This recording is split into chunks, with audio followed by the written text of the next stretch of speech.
quality of life. And what I want to talk about today is to educate you about things that you may not have thought about.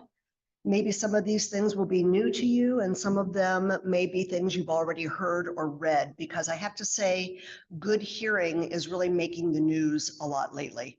And it's because we have to think about hearing as being a whole body type of experience, because if you don't have good hearing, there are other things probably going on that you should know about. So first of all, I should talk a little bit about myself, just so that you know that I'm coming from experience. And I've been an audiologist for 40 years. So I love, by the way, I wanted to mention that I love the name of your group, Smile on Seniors. I think that's wonderful. And I consider myself a senior, and I could be sitting in the crowd with you. So I've been doing this for 40 years. I did start a private practice 33 years ago. We're called Affiliated Audiology Consultants. This isn't so much about me, but I just wanted to let you know that we are in the Scottsdale, Phoenix area. We have 4 audiologists on staff, including myself. I do recognize a few faces in the crowd, so some people have already been to our practice. Let's see, we have some support staff. We have 3 support staff at our front office, and we have an assistant. We call her an audiology technician. So she does some of the back office work for us as well. So that's a little bit about us, and we're located near the corner of Tatum and Shea, so not too far from here. I know the person that was going to speak with you, and when she wasn't able to make it, she asked if I would be so kind as to come and give a talk. And I wasn't really sure what topic I wanted to talk about. Sorry. Okay, thank you. And so don't get scared about what you see on the screen. I am talking a little bit about brain health today, because that is part of hearing, and you'll understand in a few minutes why there's a connection there.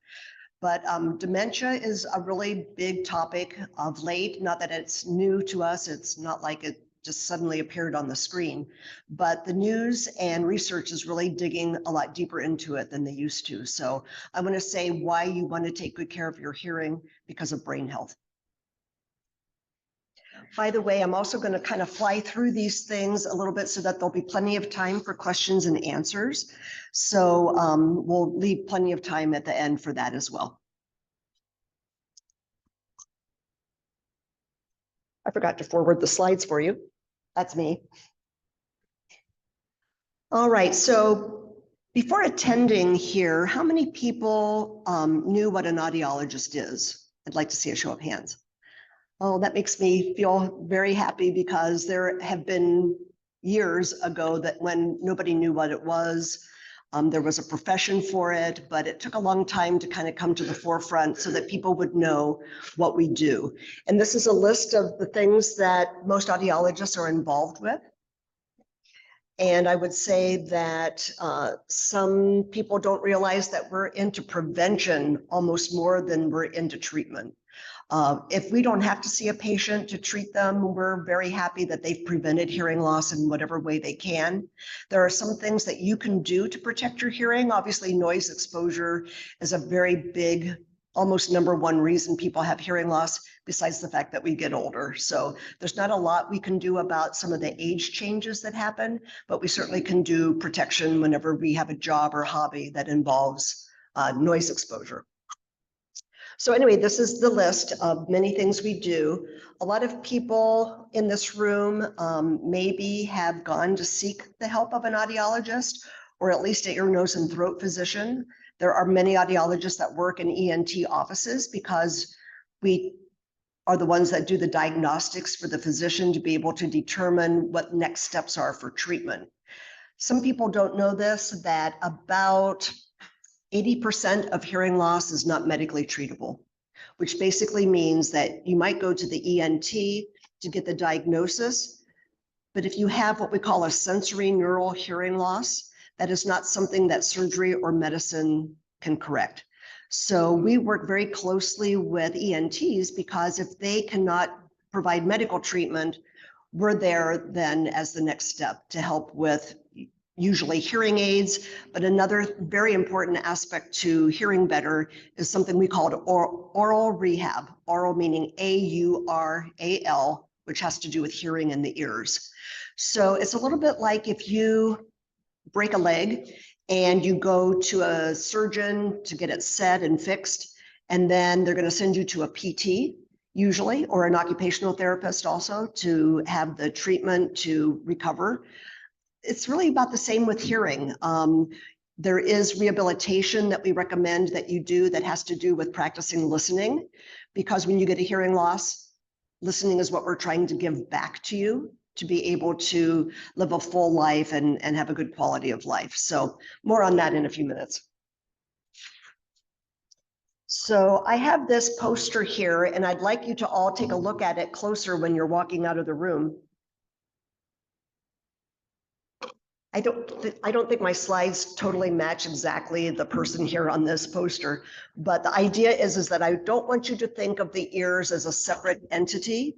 The ears are part of our body, and there are other things that are very important, maybe also as we age, that we're paying close attention to, of how all these systems interact together. So on the screen, you can see that research has been able to prove that there is a connection between cognitive health and hearing loss. One of the reasons that we've been able to know this scientifically is that CAT scans, PET scans, a lot of brain scanning has been able to show us that there are changes in the brain pathways when a hearing loss is present. So a good example might be the occipital lobe, which is the back of our brain, is responsible for vision. And PET scans have been able to show us that if you have a hearing loss, which actually I should mention that the temporal lobe is the part of the brain responsible for understanding what we hear. Anyway, so that part of the brain basically starts to go to sleep, so to speak, when there's a hearing loss. Other parts of the brain kind of move in and want to take over that real estate space. So there's rewiring that happens, which is not exactly what we want to see happen. We want the temporal lobes to be the area of the brain that does what it does best for hearing. So all of this evidence is starting to show us that this brain effect has a lot to do with the fact that our hearing is not as good as it used to be. We'll talk a lot more about that in a few minutes. The ears, a lot of you probably know what tinnitus or tinnitus is, if you've ever heard that term. I think a lot more people suffer from that than from actual diagnosed hearing loss, but the two very much go together.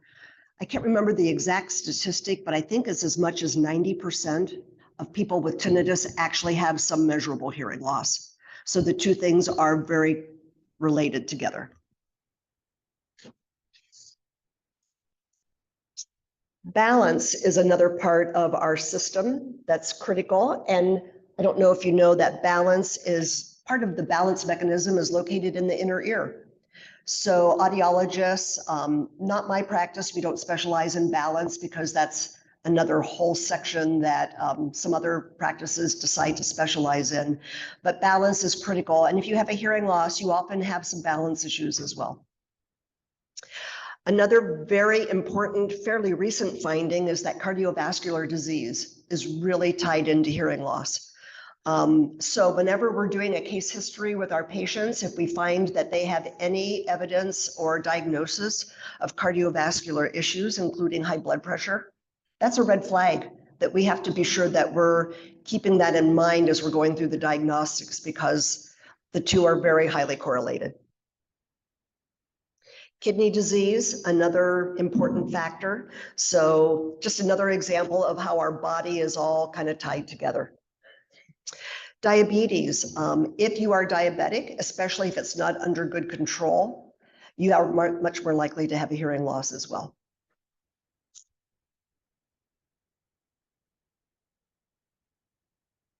And then to get to the bottom of the body here, osteoporosis may put you at a higher risk of hearing loss. So all of these things to keep in mind, because again, it's all about part of the body. And I already talked about high blood pressure. There is a relationship there that we want to be sure that all of these systems are under control, that you're seeing your physicians regularly and having all of that monitored and put under control.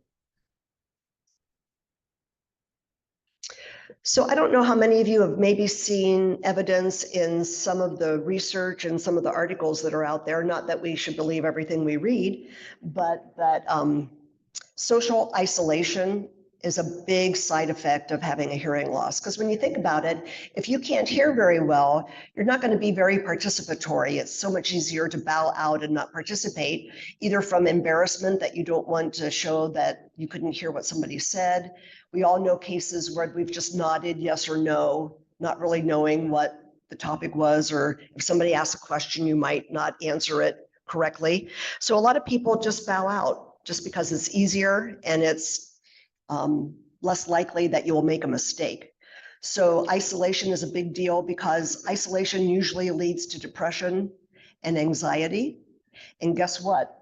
Tinnitus has depression and anxiety very tied together with it. So we don't know what comes first. It's not really too important what comes first, but if somebody is experiencing severe enough tinnitus, they probably are very depressed and anxious because of the tinnitus.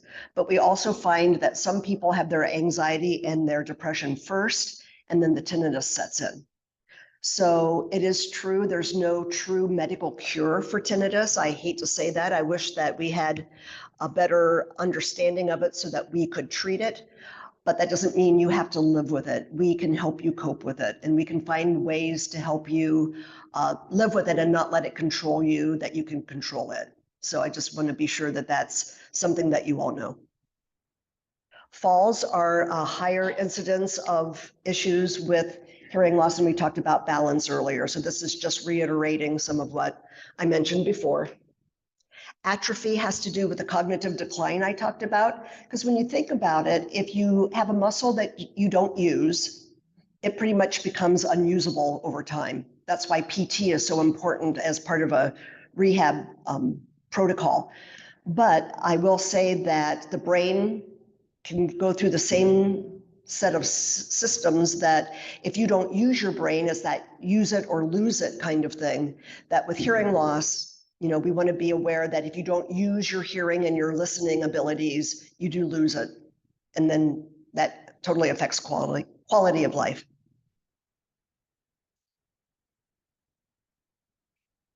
Oh, backwards, sorry. Okay, let's get back into a little bit more about cognitive and brain health.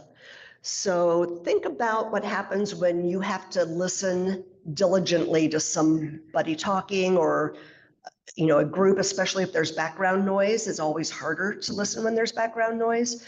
So the harder you're working, you are taxing your brain.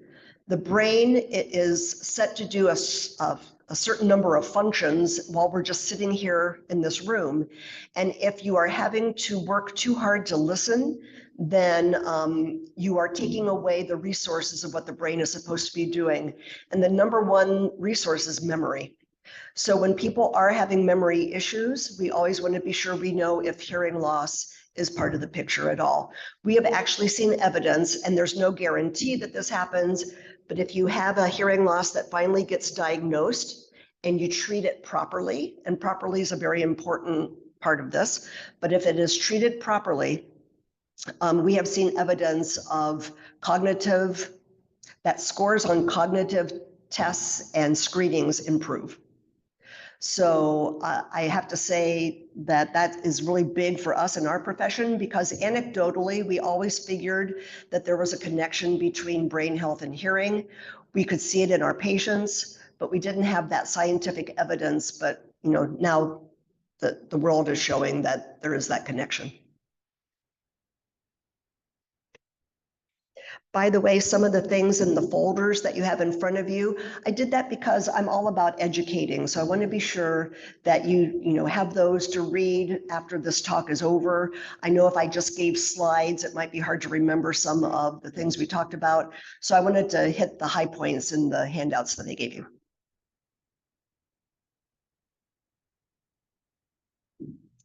So dementia is a scary word. Dementia is just Alzheimer's is the scariest probably, because we hear it so much day in and day out anymore. And it is just one version of dementia. I prefer to talk about cognitive decline as kind of a overall summary of all the different things that can happen to our brains over time. And that cognitive health ties into why we worry about dementia, Alzheimer's, et cetera. So this is just kind of reminding you about that brain health issue.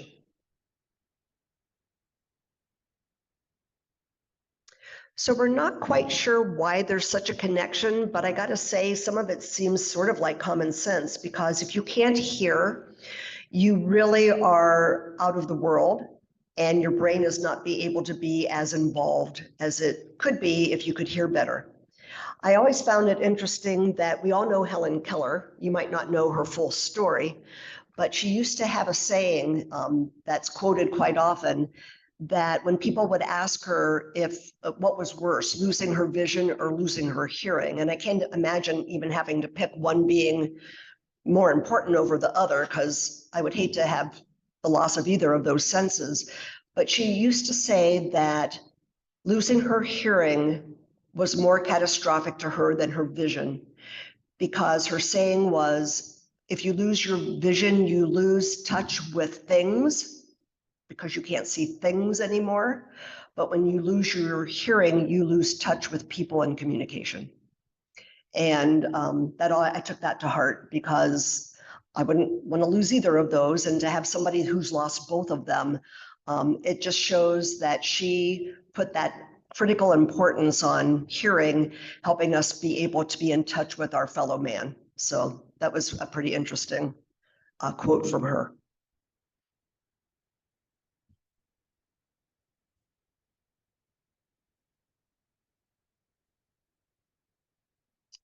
So let's talk about why, if you do treat your hearing loss, you are doing yourself a favor.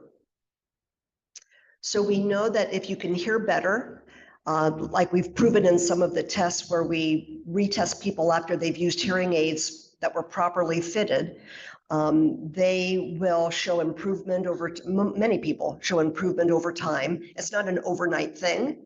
I think that it's really important to know that you don't put hearing aids on because you're going out to dinner tonight. A lot of people look at hearing aids as something like putting on their best dress when they go out to a special event. When we're treating your hearing, we want to be sure that it's consistent, because when you think about it, somebody who has the luxury of no hearing loss is not turning their hearing on and off. So consistency is critical to the whole rehab process. We want you to wear your devices from morning till night. Most people do not sleep with them on, but I will say there is a product on the market that you wear 24 hours a day. And we do provide that in our office. It's a very unique way of treating your hearing loss, and it's not a surgical procedure. So I like that idea, because then you don't really get the choice of turning it on and off. You're going to have your hearing 24/7, which is what our goal is. But people who wear standard devices usually take them off when they go to bed. So all of this is just leading to a reminder that your hearing is important for a lot more reasons than just being able to communicate, even though that is one of the key reasons.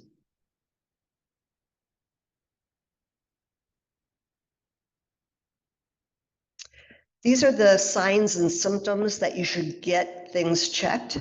So I think we all have probably seen lists of things that you want to keep in mind to determine whether you should have a hearing test. There are different versions of hearing tests, so I think it's really important to know that there are some places that cut corners. And I mean, at the very least, if you get a screening, that's a good idea as a jump start. But then if you do fail a screening, I think it's really important to have a comprehensive test, not only because we have to determine what it is about your auditory system that has gone awry, so that we know whether to send you to an ear, nose, and throat physician, or if it's something that we would treat in our own offices. That's important, but it also gives us the impetus to know what is the best treatment plan for you. So I don't think the layperson typically knows what a good test is versus an inferior test.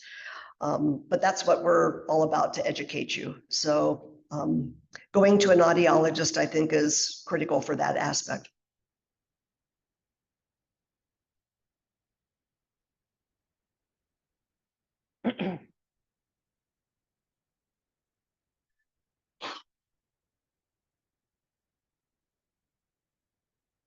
Okay, so this probably is a good segue to talk about being in the hands of a good professional. So there's something called best practices that is kind of a very big term to include a lot of things. And it's not just key to the audiology profession. Anytime you go to see a physician, I would hope that they're doing within their own scope of practice what they consider best practices. I think that each profession kind of polices itself in terms of making sure that people that are part of that profession are doing the right thing. And in audiology, it's no different. So best practices would include a variety of things, including taking the whole person into mind when we're working with you. We're not working with just your ears, we're working with your lifestyle and what your overall personal needs are. So it's really all about personalization, and those kinds of things are critical to your success. It's not just about the technology we use. So unfortunately or fortunately, hearing aids exist because that is unfortunately in one way the go-to for a lot of treatment for hearing loss. We don't have a way to correct the ear with surgery or medicine, as I mentioned earlier. There are studies going on now that you maybe have read something about them, where we're trying to get the ear to repair itself. So that would be the ideal, that it's almost like giving you a brand new ear. But I don't know which generation will be able to take advantage of that. It's not just down the road. But I do think that if we could get the ear to repair itself, there won't be as much of a need for wearing an appliance to take care of what the ear can't do anymore. But we are kind of beholden to hearing aids right now, and there are good ones and there are bad ones. So you can read the screen. I won't read everything there except to mention that it is critical to feel comfortable with who you're working with. And it's just as big of a reason to go see somebody, to almost interview who you're going to be working with and decide if you would want that person to be your audiologist and to be in their hands for your care. There has to be a good rapport. Just like if you go to a physician, you want to feel comfortable that they have your best interest in mind.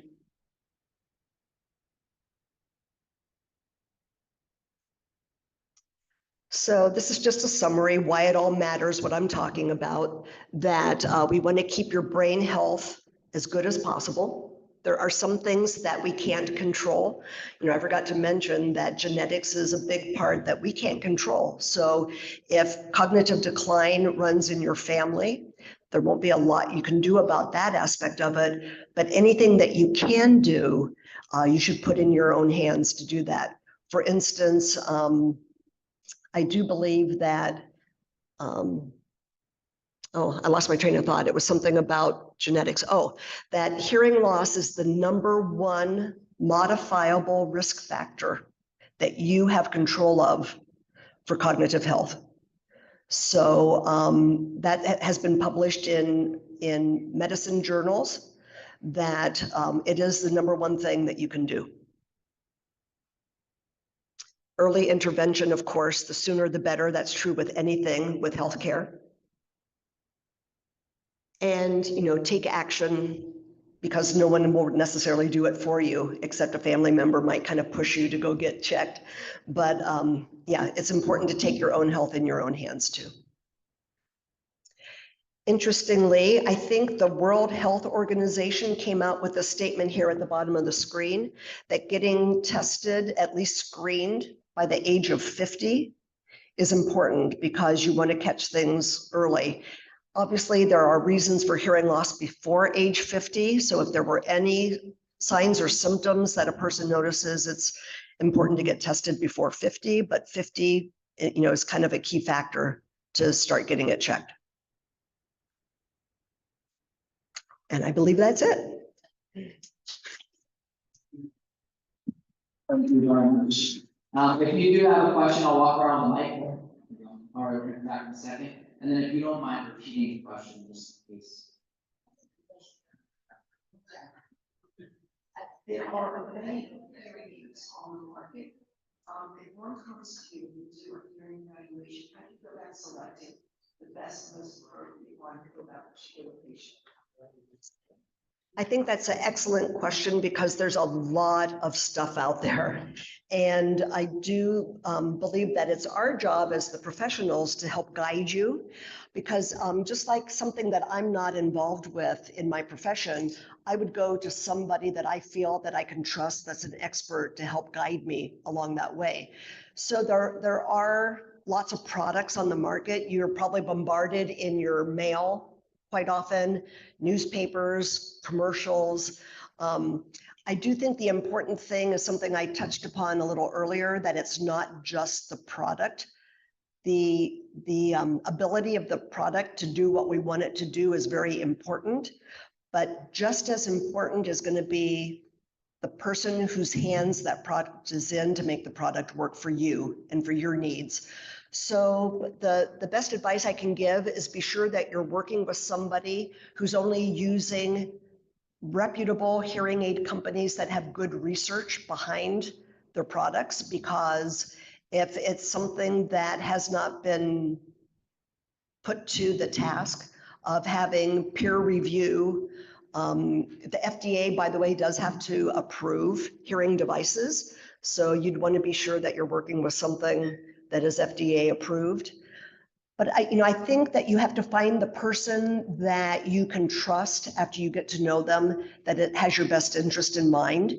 And it's all so much more about us getting to know you as the patient and what your needs are, because we really do want to customize it to your needs.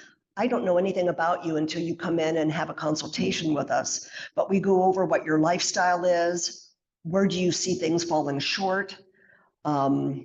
Do you have dexterity issues? Is that going to be an issue with wearing an appliance?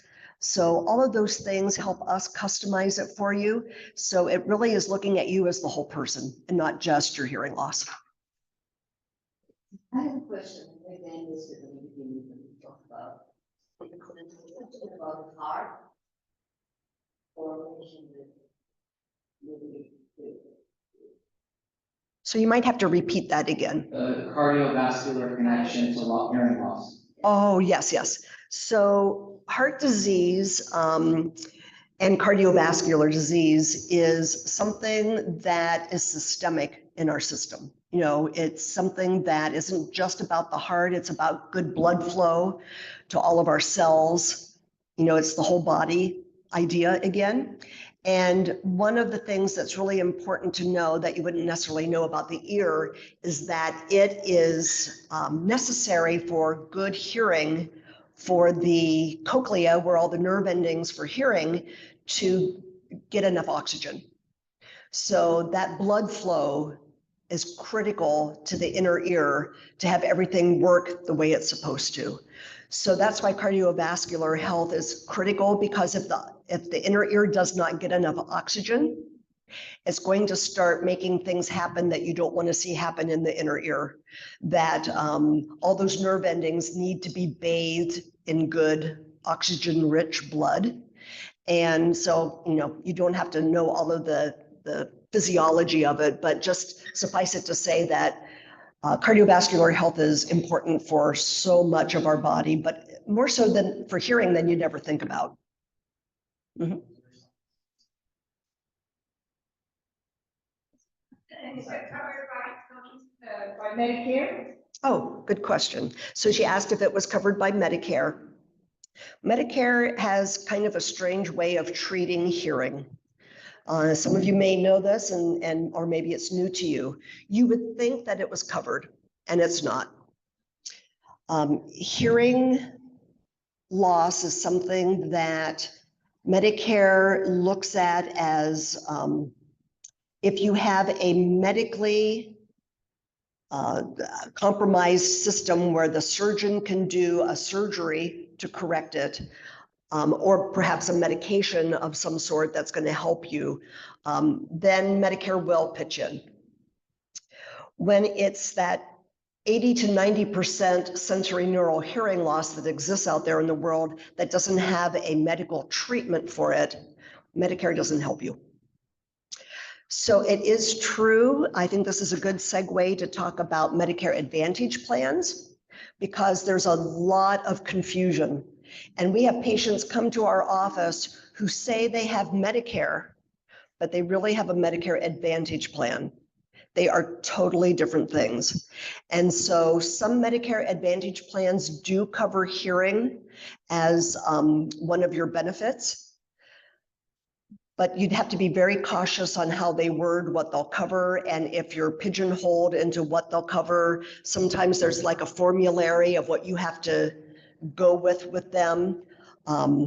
So there's a lot of educating that I think you have to do as a consumer of your own healthcare about what is and isn't covered. But standard traditional Medicare does not cover hearing aids, and they never have.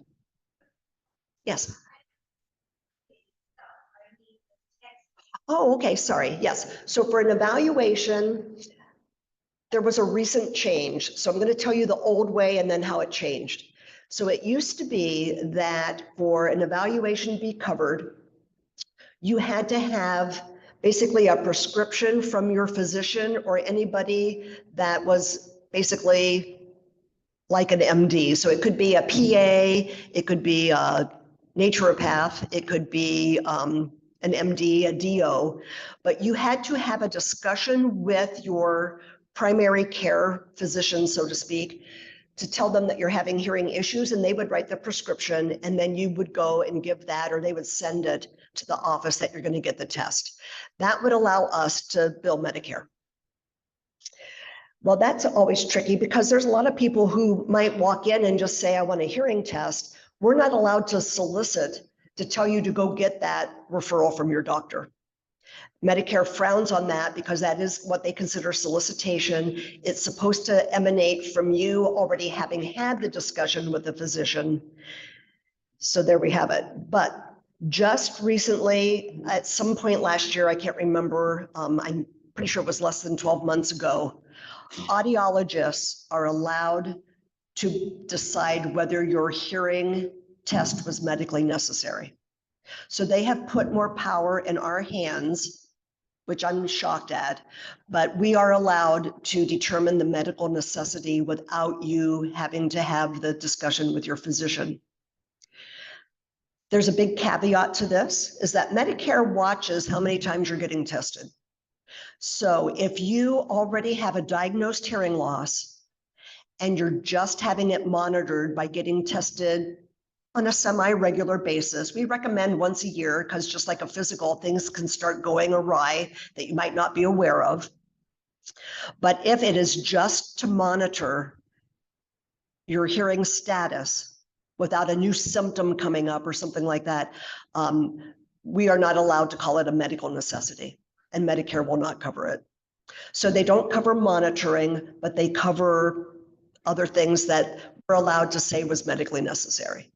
Sorry, before I can, Mike, are you allowed to share how much a traditional consultation costs with the diagnostics? Yeah, sure. Cash price? Yeah, so in our practice, I believe it's about $145 out of pocket to have a comprehensive test. If we need to add some other tests after the basic assessment to get a little more clarity on what's going on, we would advise you of that ahead of time and let you know, by the way, there's some other things that we need to add, but a basic, is not exorbitant by any means. Okay, I've been learning for over 20 years. And a lot of it is from nerve damage and loud noise, and it's. What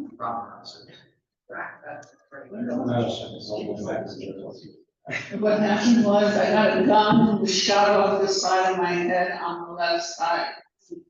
Okay, that was when the left ear went first. And I've been a hairdresser over 50 years, so those blow dryers they're not as loud as they used to be, they come out now. My question is that,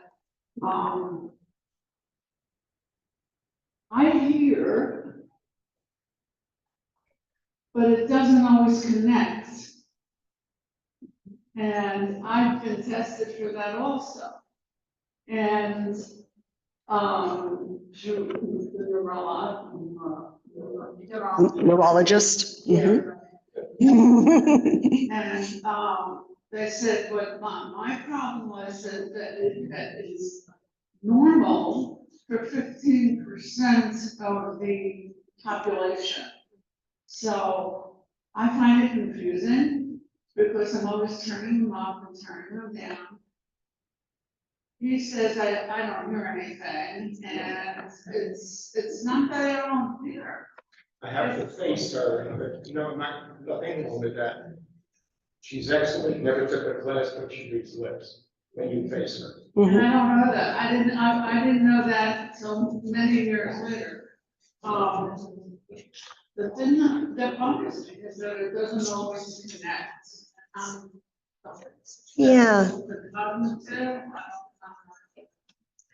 I understand how frustrating that would be, especially because you have sought treatment and you're still struggling. And so I guess the best answer is that there are people that have not been fitted properly. And I'm not judging how you were fitted, but it's really important that everything has been done to verify that we're giving you enough audibility so that your system has the chance to use it. Because audibility is everything. And if the prescription has not been set properly, you could be losing key points of the signal that are necessary to put the whole piece together. I will also say, though, on the flip side, that we can only do so much depending on how much damage is in your system. So there are plenty of people out there that probably have been fitted very well, in my opinion, that all the best practices were used to be sure your prescription is adequate. And they may still struggle, but that's many times because we can't fix something that's that broken. So, and I'm certainly not saying you're in that category, but I would rather see you get a full workup. There are ways, and I'll just use our office as an example because I have to, that there are ways that we can tell if your current technology is working well to begin with, because there are a lot of people wearing hearing aids that have not met specs of the manufacturer anymore. So they're not even up to par. So we have tests that can measure the performance of the device to see if it needs attention, repairs, whatever. Also, there are measurements we can do that verifies that what's getting to your eardrum from the hearing aid is what we think the screen is showing us. Those are two different things because sound leaks out of your ear. So there are tests that we can do that we can actually measure what's getting down to the eardrum. And until that's all done, and that can be done with your current technology to see if it's been fitted appropriately. I don't want people to have to get something new, especially if they just got something recently. They just needed to have it fit properly. We're gonna take 3 more questions, and if anyone has, I know I have already 3 right here. And then afterwards, I know that if you can stay a little longer for. Yeah, I sure can. One of the requirements in Arizona is, yes, you have to be an audiologist. So there are two professions that work with hearing tests. Audiologists are where I fall under, of course, because we do go to, we don't typically go to medical school, except some audiology programs are housed in medical schools at universities. But we do either have a master's degree or a doctorate in the field of audiology, which is the science of hearing. There are hearing aid dispensers that are also by law licensed to be able to provide a hearing test, but it is supposed to be for the purposes of fitting a hearing aid. So hearing aid dispensers by law are really not supposed to be providing diagnostic tests unless they're doing it to fit a hearing aid and know where the settings should be for the hearing aid. So it's pretty controversial. There are very good hearing aid dispensers. I never knock them because there are bad audiologists. So I think you just, again, have to do your due diligence to research who it is that you potentially want to work with and know what their background is. just a lot of things about them, and meet them first. Because if you meet somebody and think, well, hey, this is not a good match, you don't have to go back. Hi, I started getting tinnitus or tinnitus about a year and a half ago, and I can hear everything when I wake up in the morning, the birds chirping outside, I can be talking to me, I don't have any problem with regular hearing, there's a constant hissing in my head. And I did go to see an audiologist, and they said, your brain is creating the sound because you've lost the upper range of the hearing sound. And I actually went to my pharmacist and had him look up any pharmaceutical drugs, and he said you might have gotten it from gabapentin, possibly, have been a hearing loss issue, or just getting older. I mean, it's speculative, trying to figure out what happened. So I got an invitation in the mail. I don't know the name of the doctor. He lectures all over the country, and there were 1,000 people in the room. And the name of this seminar was called Hearing Loss in the Brain, something like that. You probably know what I'm talking about. And so he was ultimately the upshot of his seminar that he would free lunch and everything. He wanted you to buy his device that was about $7,000, not covered by insurance, of course. And their theory was that they're going to measure this hiss or ringing that you are producing in your brain. They're going to measure it, and then they're going to give you a device that feeds it back into the brain, and then that will help you to heal and get better. And when I heard that, I thought, that really sounds weird. So, what do you think about that? One more question after this. Woo. I think, so did everybody hear her comments? I think there are about as many treatments for tinnitus as there are people out there in the world. Tinnitus is such a misunderstood phenomenon. It is a symptom. It's not a disease. It is a symptom of something going wrong. We know that it's something going wrong in the brain, but it almost always emanates from a problem that started in the ear.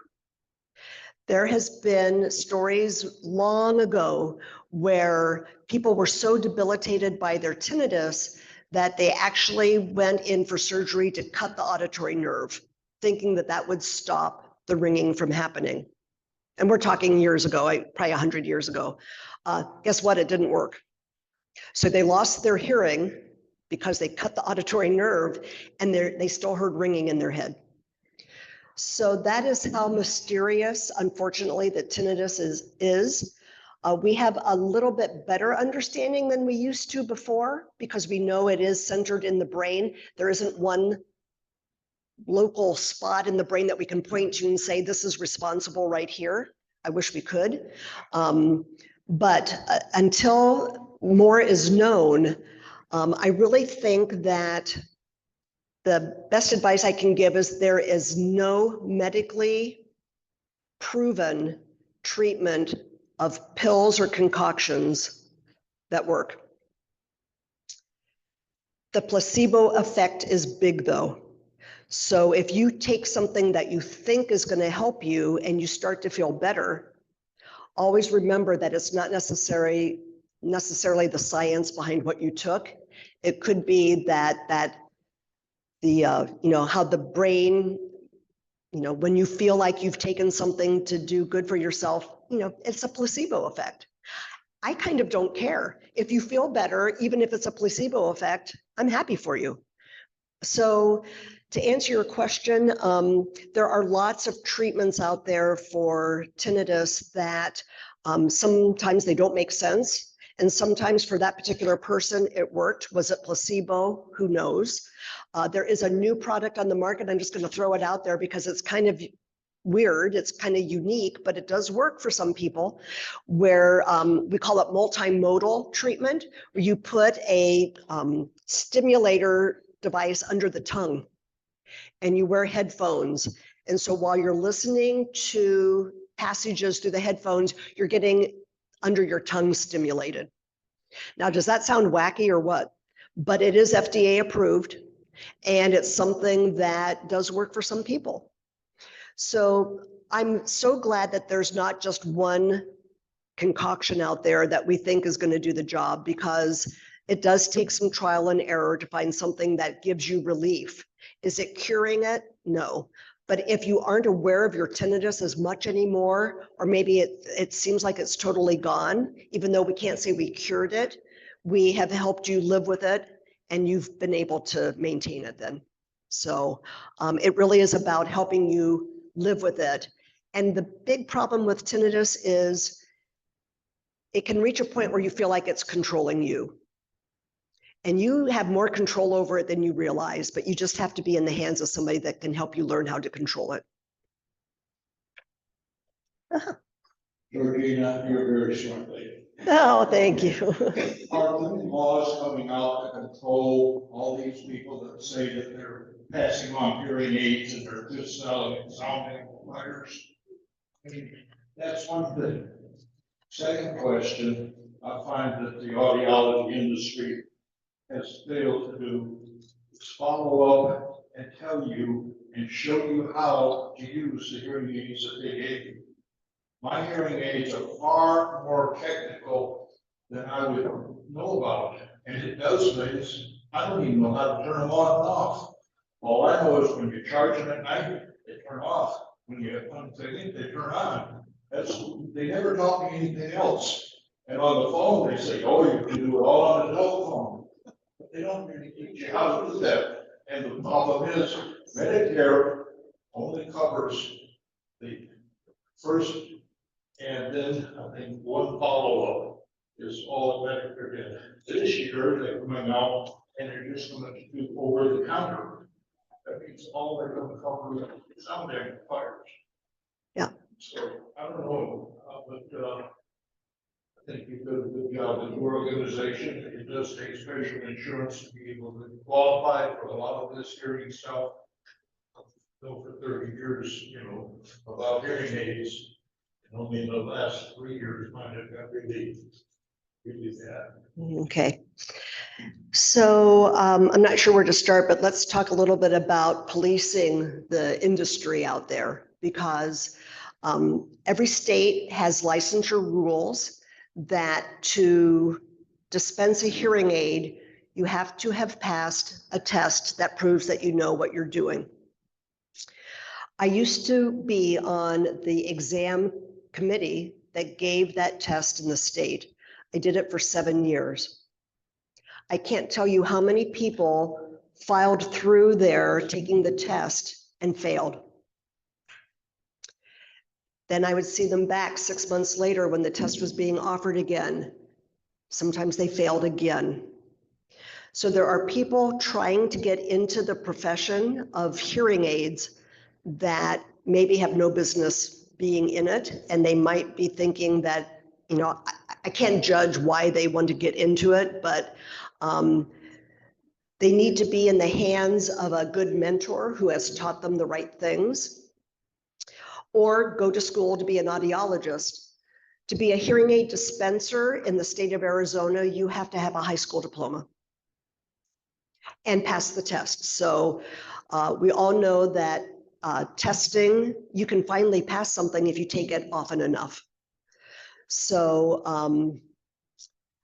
I am on a bit of a soapbox about audiologists having the education to be able to do what we do. As a matter of fact, we don't have to take the dispensing test anymore if we've gone through an accredited university and have our doctorate degree. It used to be everybody took the test. So the state is responsible for licensing. Do they do a good job of it? Maybe not. I used to be on the committee that not only did the exam, but also oversaw complaints. And I think a lot of people don't realize that you can complain. If you haven't been happy with the services that you've received, whether you are right or wrong about your complaints, you can file with the state a formal complaint, and they have to act on it. And they will check in on the person that you saw to make sure they're licensed and, you know, what the whole story is. So, and I believe it's something by just going to the Department of Health Services website. And they have a section there where you can do that. And anybody can call upon me to ask them for guidance on that, because there are people out there that don't know where to turn when they're not happy. So that's part of your question. The other part kind of lends into the story about over-the-counter devices and personal amplification systems. When the government decided to make OTC a viable option for people, their goal was to provide better ability to get the devices, especially in rural areas, because you can't find an audiologist or a dispenser in every town, especially if you live in very rural parts of the country. So the goal was to make it more accessible. So they did call upon all stakeholders who might have an interest in whether OTC made sense for hearing aids. And so everybody kind of weighed in. As audiologists, we were very concerned that it's hard enough right now to even find a good provider that does best practices. But how in the world would something that you pick up over the counter and put on your ears be able to verify that you're getting the right prescription? So part of the argument, they listened to us and said, well, we'll make this for only mild to moderate losses. So whose definition is that? I think most people would say, oh, I just have a mild problem. You might have a severe problem, but nothing is stopping you from picking up an OTC device and putting it on your ears and thinking that's going to help you. So the fear is that people will try over the counter and not do well with that, and then just stop there and say, see, it didn't work, so I'm not going to do anything else. What we really hope is that people will, if they do decide to try over the counter, that they'll use it for a while, see that it has very likely some misgivings and shortcomings, and then finally see a professional to get the answer solved. So I'm not knocking all over-the-counter devices. There are some out there that are much better than others, but you're still putting the onus on yourself to be the professional that you really aren't. And I understand the reasoning behind trying to make it more available, but I don't know that hearing should be considered something that you just pick up off a shelf and put on. So that's my 2 cents on that.